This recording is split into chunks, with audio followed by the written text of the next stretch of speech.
Sintonia da EBD. Sintonia da EBD. Sejam muito bem-vindos a mais um momento de estudo, em reflexão aqui da nossa escola bíblica dominical. É muito bom ter quem está acompanhando a gente, assim, para tomar aquele café virtual e abrir a palavra. Com certeza. É sempre uma alegria mergulhar nesses textos juntos, né? Nossa, sim. E hoje, olha, o assunto, ele é intenso. A gente vai fazer aquele mergulho profundo na segunda carta a Timóteo, ali no capítulo 2. Exato. É um texto, assim, fenomenal. Muito. Porque imagina só o cheiro de uma masmorra romana, lá no primeiro século. Pedra fria, aquela umidade constante, escuridão quase total e a certeza absoluta de que a execução está chegando. É um cenário terrível. Demais. E se um líder, se ele tivesse nessa situação, escrevendo as últimas palavras para o sucessor dele, ele com certeza não ia gastar tinta com, conselhos vazios.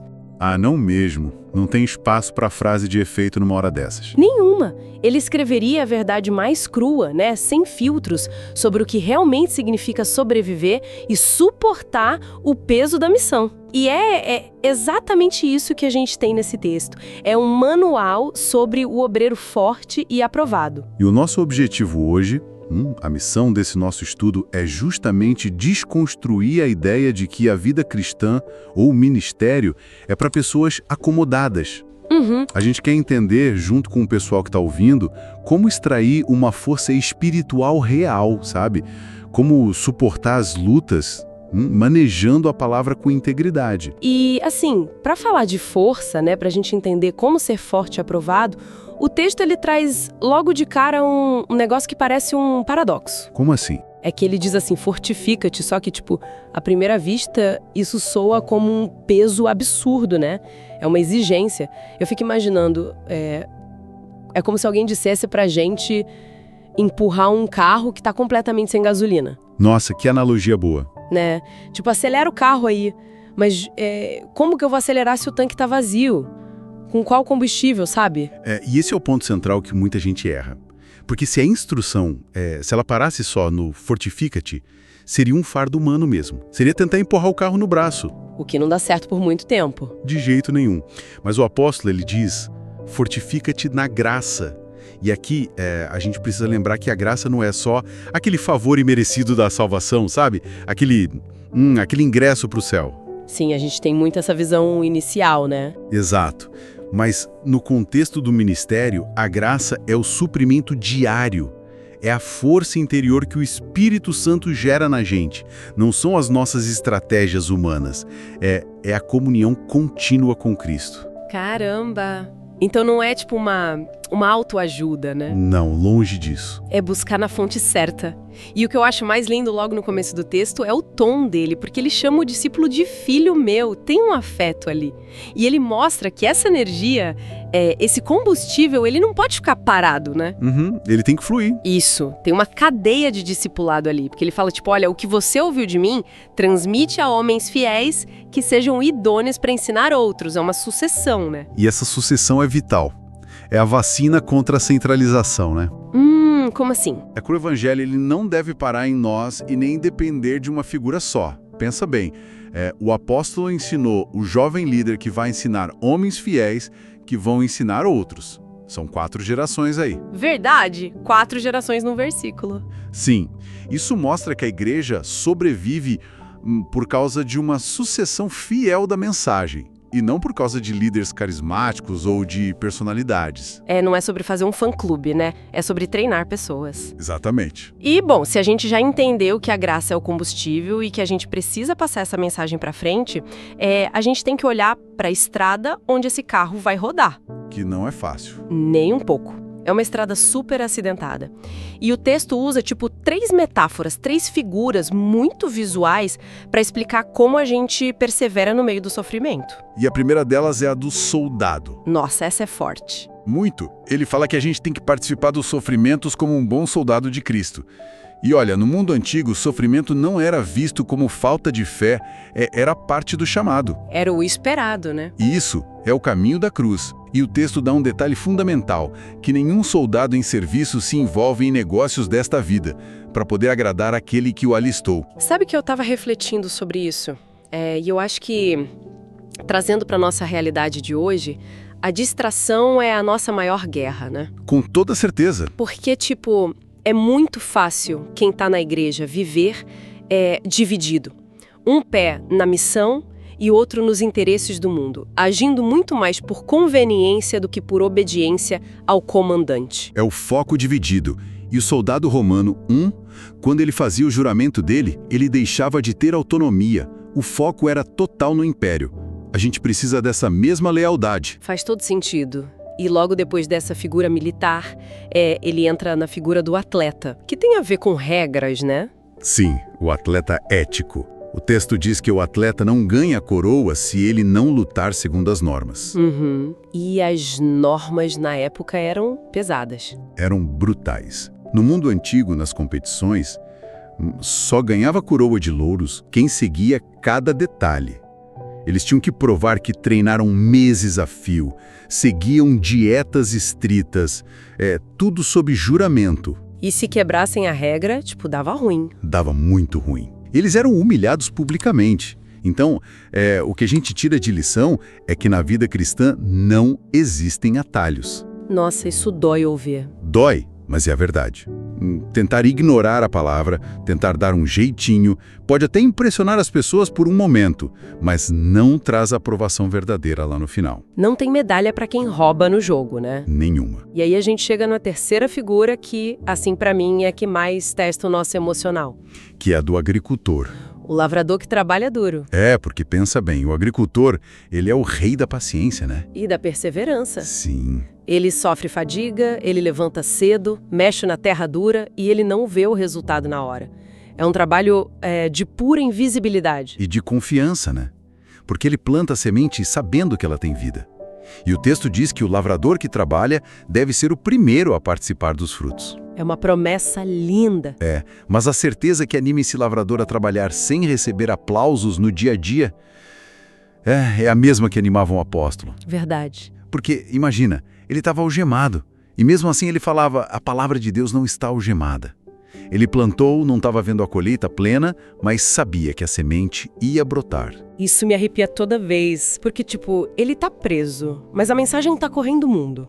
E falando na mensagem, o agricultor precisa de ferramentas para trabalhar a terra, certo? Sem dúvida. E a nossa ferramenta é a palavra da verdade. Mas antes do apóstolo falar de como manejar essa ferramenta, ele cita o que os estudiosos chamam de um cântico antigo, né? Sim, um hino maravilhoso. Que traz um conforto, mas também dá um frio na barriga. Porque ele fala, olha, se já morremos com ele, também viveremos com ele. Se perseveramos, reinaremos. Mas aí vem a parte dura. Se o negarmos, ele também nos negará.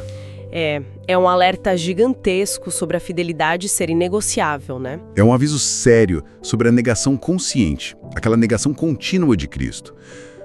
As nossas escolhas importam. Mas o final do cântico é onde a gente encontra abrigo. Que é quando ele diz, se formos infiéis, ele permanece fiel. Exato. Ele não pode negar-se a si mesmo. Ou seja, mesmo nas nossas falhas, a natureza de Deus não muda. A fidelidade dele é absoluta. E é por causa dessa verdade tão pura que a gente tem que ter responsabilidade. E isso puxa o versículo famoso, né, de manejar bem a palavra da verdade, que é o versículo 15. Procura apresentar-te a Deus aprovado. E esse manejar bem, a origem da palavra é muito interessante, né, tem a ver com cortar reto. Isso.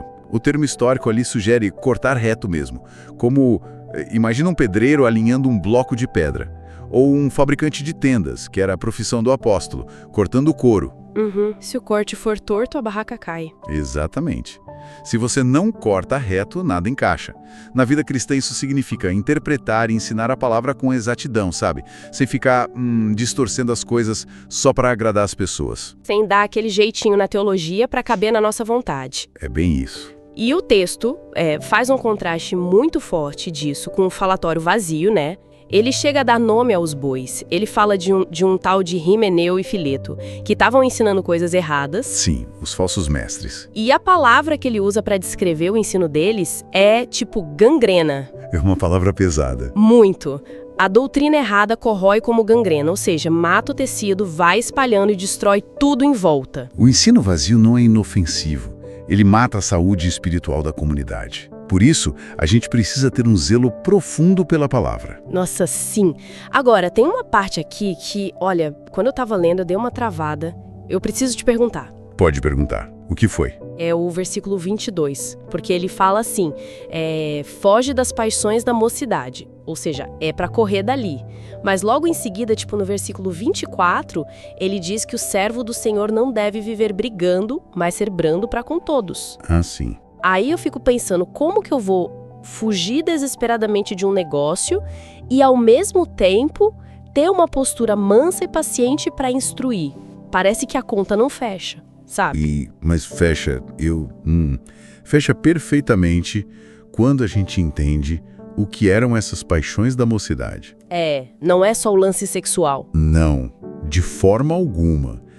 A gente tem muito essa ideia limitada, mas ali ele está falando sobre arrogância, sobre aquela impulsividade, o gosto por disputas inúteis. Ah, tipo, a necessidade de ter sempre razão numa discussão? Exatamente. Aquele instinto imaturo de querer vencer debates a todo custo.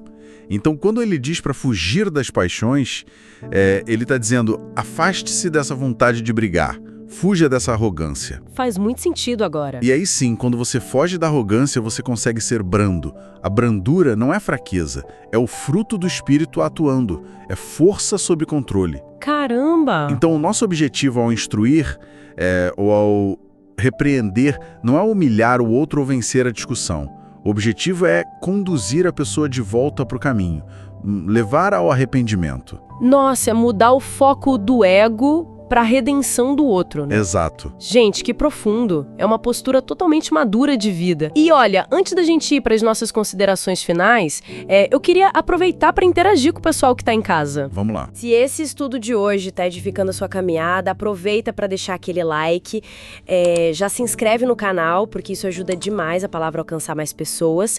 E também comenta aqui embaixo, sabe, qual daquelas 3 figuras, o soldado, o atleta ou o agricultor, bateu mais forte aí no coração hoje, o que mais falou com você sobre a sua vida espiritual. Vai ser muito bom ler os comentários do pessoal depois. Com certeza. Mas, indo para o nosso encerramento, qual seria, assim, o grande peso, a grande aplicação de tudo que a gente conversou hoje? Olha, eu diria que o desafio principal que fica para cada um de nós não é só acumular conhecimento teológico, sabe? É conseguir viver essa mensagem no dia a dia. Viver de verdade, né? Isso. É preciso ser forte na graça. E não na força do nosso próprio braço. É ser fiel à palavra, como o atleta que segue as regras, e ter uma dedicação madura, igual a do lavrador. Fugindo dos debates tolos, né? Exato. Fugindo de discussões vazias e buscando a integridade diante de Deus em todos os momentos. É sobre perseverança e caráter aprovado. Maravilhoso. E, sabe, para deixar um pensamento provocativo para quem está acompanhando a gente, para meditar durante essa semana, o apóstolo, ele estava lá preso. A vida dele estava toda restrita numa masmorra. E ainda assim, ele teve a ousadia de dizer que a palavra de Deus não está algemada. Uma fé inabalável. Demais. E aí a grande pergunta que fica martelando, né?